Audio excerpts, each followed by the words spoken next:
I know it's been forever and a day since I've made a video. Sorry about that. Things have been kind of crazy after I graduated basic.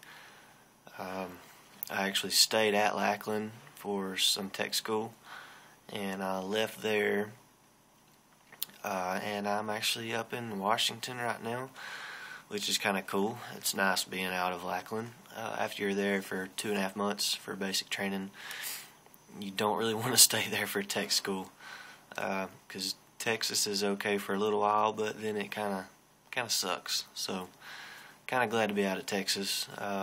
Shouldn't be too much longer, and I'll be leaving here. Just finished SEER, which was kind of tough, but it was very fun at the same time, if that makes any sense. Some good stuff to know, good stuff to learn, some life stuff that could save your life one day. I've got a parachute class Friday, and that's my last class here. And I'll move on for some more, and won't be too much longer, and I will be flying. It's part of my IQT training. But anyway, I know I never really made a video about basic. And I know there's tons of videos out there, so my video is probably going to be kind of generic if I made one. I've got a few things wrote down from basic, actually, while I was in there. Some stuff I was like, well, hey, I need to write this down, because after I get out I can make a video and tell everybody about it. So I got a few things I'll run over real quick. I won't elaborate, because there's just so many videos out there about it, and part of the fun is the surprise of not knowing what's coming. So you'll enjoy it, though. It's not too bad. Just remember, it's training. It's mostly mental. I mean, it can be kind of tough at times depending on how much effort you put into it, but you'll be fine. Real quick, I believe they're still talking about making basic, actually cutting it down to 7 weeks instead of 8.5. When I was in, right as I was graduating, that was the big news going around. Everybody was talking about, because kind of some big changes are happening. The new squadrons are being built. They're trying to upgrade everything, and just some changes are happening. As most of you will see when you get in there. Me, I'm already through it, so I won't see some of the stuff you're going to see. So maybe when you get out, you can make a video and tell us how it went for you, and if it was 7 weeks yet, or if they're still talking about it, so on and so forth, because I'm kind of out of the loop now. Been out for a little while. A couple months anyway. A couple of things I'll run over real quick. A lot of people ask about PT at basic.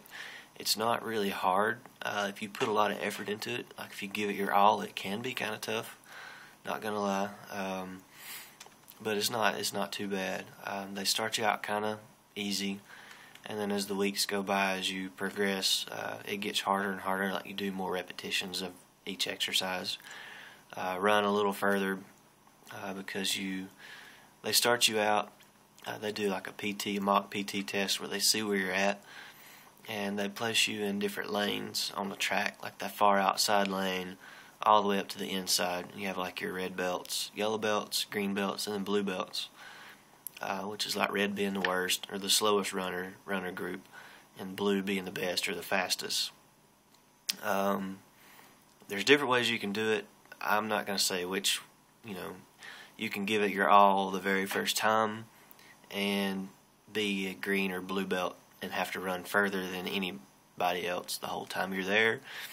Or you can kind of take it easy, get in the red, yellow area, kind of chill out there a little while running, and then give it your all at the very end. Make it. Of course, pushing yourself to your limit is always the best thing to do, because if you start slacking, it's going to hurt you in the end. So might as well, give it what you got, just put up with it, push through, and get it over with. Beast Week can be fun, I guess. It wasn't really too fun for me because it was so hot. Kind of miserable not being able to take showers like you want to. Of course, showers are kind of a luxury in basic anyway. You take them, but can't really take those nice 20-30 minute showers, or however long you want to take, and But Beast Week can be fun. It's interesting. The drills get old, and you'll see what I mean when you get there. And like I said earlier, there's plenty of videos on this stuff out there. So if you want me to make a video on something specific, just let me know, and I'll try to get one out there. But I'm just going to make a real quick, just kind of hit a few key points, stuff I've wrote down. IDMT, the medic. When you get there, you get to exercise and working out, whatever you get sick. Go to the medic. Don't be like, oh, I don't want to go because I don't want to get held back, or I don't want to get recycled. They're not there to recycle you or hold you back. The threat of being recycled is real. I've saw people get recycled, but you've really got to screw up. Because, I mean, that's more paperwork for them. They don't really want to unless they have to, but they will. I mean, don't push them. So don't go in there and be like, oh, that guy said that we wouldn't get recycled, because if you go in there with that attitude, you will get recycled. It's there. It's just not something they like doing, but they'll do it if they have to. But if you get hurt, go see the medic. Get you some cold medicine. If you got a headache, get some ibuprofen or Motrin. Air Force Vitamin M, as you'll find out. Don't be afraid to say, hey, you know, I got hurt, my ankle's hurting, or I sprung my ankle. Go ahead and get it looked at, because something like a simple sprain that can hold you up for like a day or two could turn into something worse if you keep on it, you know. That could potentially be worse. So get hurt, get it checked out, let them know. Like I said, they're not going to hold you back purposely. They want to get you back out there and training as soon as they can. Your day room inside your dorms, it's kind of like your house. That's the time where you can go in there, sit down, they pass out mail. Some of the best times of the day, that's what I live for, was meal times and time to go to the day room and hang out. Day room's pretty cool. Your MTI kind of chills down a little bit, kind of acts more of a human to you. You can go in there and you can talk to him, you know, maybe cut up a little bit, kind of relax. But as soon as you go back out those doors, you need to realize that, hey, it's game on. Everybody's watching, and it's back to business. Day room's your time to kind of unwind a little. You know, he'll tell you what to expect the rest of the day, you know, what's coming up the next couple of days, you know, so on and so forth. Your blues, you'll get your blues, which is a pretty monumental day. It was for me. I thought it was pretty cool. First day of the 4th week, you'll go get measured, fitted, get your blues, which is pretty cool, because you realize then you're like, oh, I'm halfway done. I'm in my 4th week. Kind of a crazy thing to mention, but shoes, when you get your blues, there's 2 different kinds. One's called caps, and the others are baits. Get baits. They're just a lot more comfortable. The caps wasn't really that good of a shoe, in my opinion. I mean, you can try that out for yourself. I mean, by the time you get in there, you probably won't even remember this, but just throwing that out there, the baits, probably the best way to go. While you're in there, you're gonna want to do anything. Some people got dryer sheets, kind of rubbed them around in their lockers to make their lockers smell better. You can do that, or a little trick I learned is you can go to the BX on one of your trips to get stuff. Get a Glade plug-in refill. You can't get the actual plug-in because you can't have anything plug in an outlet, but you can get the refills. Take the top off, kind of dab it around in the top of your locker. You can even put it on your ABUs. Kind of smell a little bit better. You know, don't have that BMT smell on you all the time. Something you kind of got to get used to. It's not terrible, but there's a couple people that refuses to take showers, which is kind of sick. Take a shower. Be healthy. You know, don't be that guy. It's aggravating, but a 2-minute shower is better than no shower at all. Kind of wash some of that off anyway, but that kind of helps the smell. Makes it a little more bearable anyway, especially after Beast. When everybody comes in, you're like, oh, this stinks. SABC, it has its ups and downs. SABC, Self-Aid Buddy Care, can be kind of fun if you make it fun, but depending on what kind of group you get with, like your partners or whatever, you know, it can kind of be a pain. It's kind of boring. It's kind of outdated. I think they're actually talking about getting rid of it, maybe bringing something else in its place. Details, like different jobs you'll do, like you have day room crew, like people that clean the day room, hallway crew, bed aligners, shoe aligners, dusters, window cleaners. Myself, I was pad crew, pretty much all by myself. Like nobody would come out and help, or like they had their own little details, or was just lazy. And eventually got in trouble for it. But my brother Flight actually helped me out with my pad. Pad crew's not that bad because when you're out there working, MTIs will walk by and they'll just kind of look at you. You know, they don't really bother you too much, which is kind of nice. It's kind of a pain though, because you've got to get like every little piece of just like feathers, leaves that blow up during the night in the wind. I mean, it's got to be pretty spotless. So it can be kind of a pain, but in a way it's not too bad. I would say the easiest one, a lot of people said they like laundry, because you go in there, you wash clothes, and you just kind of like hang out while you're waiting on them to wash, talk to other people in different bays, different groups, or whatever, kind of get to know a few people around there. But laundry can be kind of a pain. I would say utility closet wouldn't be a bad one.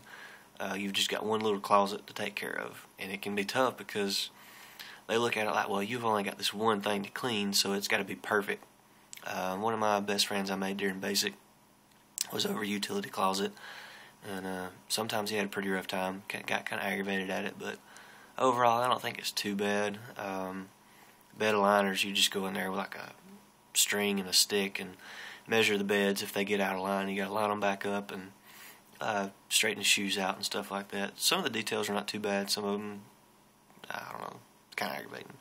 Don't be afraid to volunteer for them though, because you're going to get picked for something. Might as well volunteer for something than get picked for latrine. I know they really got the latrine guys. I mean, I felt bad for them because they're really picky about it. But you'll have different elements when you're marching. First, like 1, 2, 3, and 4. You'll see whenever you get there how they line them up and different ways of marching and all that good stuff. The air conditioner in my dorm didn't work until like the end of the 7th week. Which, if you're going in right now, it's November, so it's kind of cool. You won't really have to worry about the air conditioner too much, but if you're going in next summer, it kind of sucks if you don't have air conditioner. You can open the windows, but it's just kind of hot and muggy out there, and kind of makes it miserable. The Pugil sticks were kind of fun. You got to go out there and beat on your brother Flat. Take out a little anger and frustration. I believe that's the 6th week. I can't really remember. I think it's the 6th week though. Then they have combatives that same day, which they teach you like the basics of uppercuts, punches, and some like Spartan kicks or whatever, different kicks and stuff, kind of basic stuff, which you may learn more depending on your job and where you go later at your next tech school. Keep in mind, no matter what job you get, you're going to get deployed. The Air Force priority comes first. No matter, if you're a cook, if they need you to do something, I mean, they can pull you for it. So just be aware that, don't think, hey, I'm vehicle operations. Well, they get deployed a pretty good bit anyway, but don't think just because I'm right here on this base driving a bus around, don't mean they can't pull you to drive a Hummer in a convoy. If they need you, you're here to serve, not to be selfish. So whatever they need you to do, you're pretty much going to have to do it. And just remember, sometimes training kind of sucks. Some of the training I've been through so far is kind of rough. Not something that I would just pay to go over and do again, but it can save your life. It's good to know some stuff, and just keep in mind it's training. Like right now, things are kind of aggravating because tech school is like class after class, and then you have times where you don't have anything to do, so you're like doing details around the base, like sweeping, mopping, cleaning stuff. Sometimes even going and helping out at a soup kitchen downtown, something like that, which, it's not too bad. But in the operational life, it's going to be so much better, so don't get discouraged during basic and be like, man, why did I join? time flies by. You'll be out there before you know it. You'll be in tech school, making all kinds of new friends, hanging out on the weekends, going downtown on passes, and like your weekends are pretty much, you can do what you want to once you phase up in the transition program. You'll be able to go home like for Christmas, Exodus, different holidays you might can take leave, like Thanksgiving, we get time off, Christmas, so on and so forth. So don't get discouraged. I mean, it's training, but it won't last forever, and it's real rewarding at the end, because there's stuff you learn is kind of, you can't put a price on it. And then the pride of serving, actually being in the military, having people look up to you like, you know, I got respect for that guy. Just keep a professional attitude. Don't give up on your dreams. Don't get tired. I mean, I know it's going to be rough sometimes, but just suck it up and do it, because I guarantee it'll be worth it. I've got probably 6 more months of tech school, something like that. And so I've still got a little while to go before I'm operational, but I've got my wings already, which the day I graduated from aircrew fundamentals, got my wings sewn on. That was one of the best feelings ever. So it's little victories, it's little small things like that that makes you go, wow, you know, this is awesome. It's going to be worth it. So just stick in there and do your best, and you'll be fine. And don't really know what else to put on here, so I'm going to go. It's actually kind of a long video already. Don't have too much time anyway. I'll try to make some more later. Sorry it took so long for me to make this one. Hope you got something out of it. I'll try to make some more pretty soon. If you have anything in specific you want to know about, or you got any questions, let me know. I'll try to make a video on it. Try to get up. If I don't know the answer, I'll get the answer somehow and let you know. So, but until next time, thanks for watching. Subscribe, and I'll talk to you later. Thanks. Goodbye.